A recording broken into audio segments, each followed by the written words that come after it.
حضرت ابراہیم کے دلائل کا جواب نمرود نہ دے سکا تو کہنے لگا کہ اس کو آگ میں ڈال دو. قوم گئی ہوئی تھی ساری. آپ نے بات سنی ہوئی ہے, میں نے صرف اشارہ دینا ہے. میلے پہ تو حضرت سیدنا ابراہیم علیہ السلام نے سارے بت توڑ دیے, کلاڑا بڑے بت کی گردن پہ رکھا. واپس آئے, کہنے لگے بت کس نے توڑے ہیں؟ تو فرمایا اس سے پوچھ لو جس کی گردن پہ کلاڑا ہے. کہنے لگے یہ تو بول ہی نہیں سکتا. تو فرمانے لگے بڑے بیوقوف ہو, جو بولتا ہی نہیں, سنتا ہی نہیں, اپنا آپ نہیں بچا سکتا, اس کی پوجا کرتے ہو. کہنے لگے پکڑو, دلیلیں ختم ہو گئی, اس کو آگ میں ڈالو. بہت بڑی حویلی 45 فٹ مربع پہ مشتمل ایک حویلی بنائی گئی اور 45 فٹ اونچی. مختلف روایات, علامہ اسماعیل حقی کہتے ہیں کہ 3 مہینے تک نمرود نے کہا کہ اس کے اندر لکڑیاں ڈالو. لوگ پوچھنے لگے کتنی دنیا جلانی ہے؟ کہنے لگا بندہ تو ایک جلانا ہے, پر بندہ بڑا تگڑا ہے, ایک بندہ. 3 مہینے لکڑیاں ڈالی گئیں. اور لوگوں کی جو تہمات ہوتی ہیں نا, وہ بڑی عجیب ہوتی ہیں. تہمات میں نے بڑی تفصیل سے رمضان المبارک میں گفتگو کی تھی. بدشگونی, تہمات لوگ لیتے ہیں. اس وقت بھی لوگ تہمات کا شکار ہو گئے. عقیدہ بگڑ جاتا ہے تو وہ عجیب و غریب باتیں کرنے لگتا ہے. تہمات کا شکار ہو گئے. بیبیاں نظر مانتی, میں بیمار ہوں, اگر صحیح ہو گئی تو اتنے میں لکڑی دوں گی حضرت ابراہیم کی آگ جلانے کے لیے.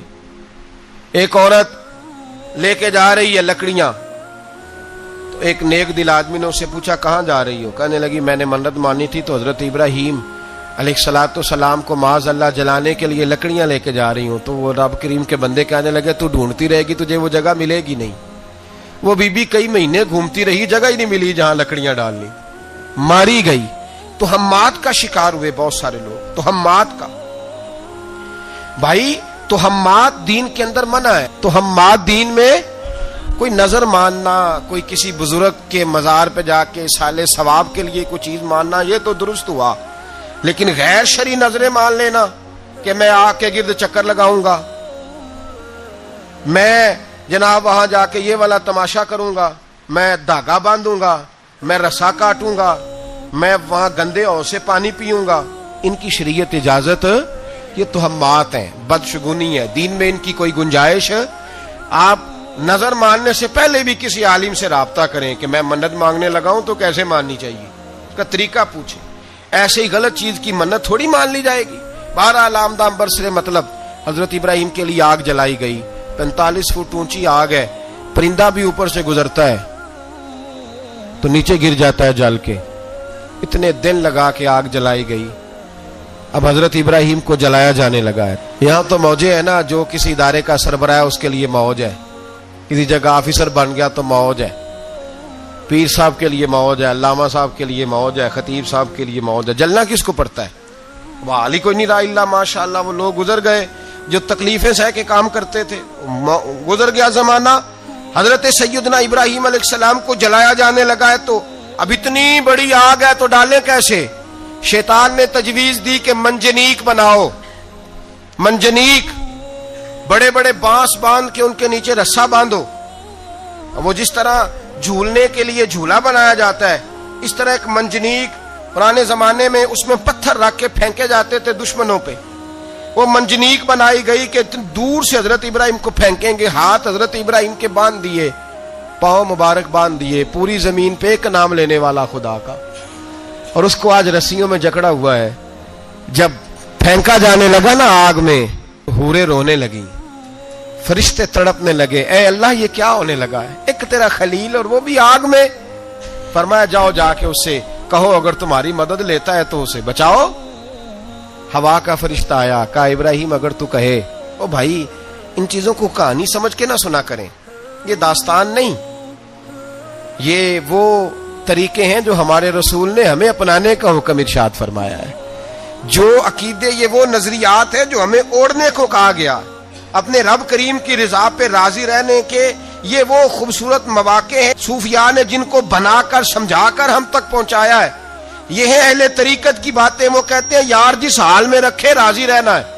حضرت ابراہیم علیہ السلام کو پھینکا جا رہا ہے, فرشتہ آیا, اے اللہ کے خلیل اگر حکم دو تو اتنی ہوا چلاؤں کہ نمرودی جل جائیں سارے.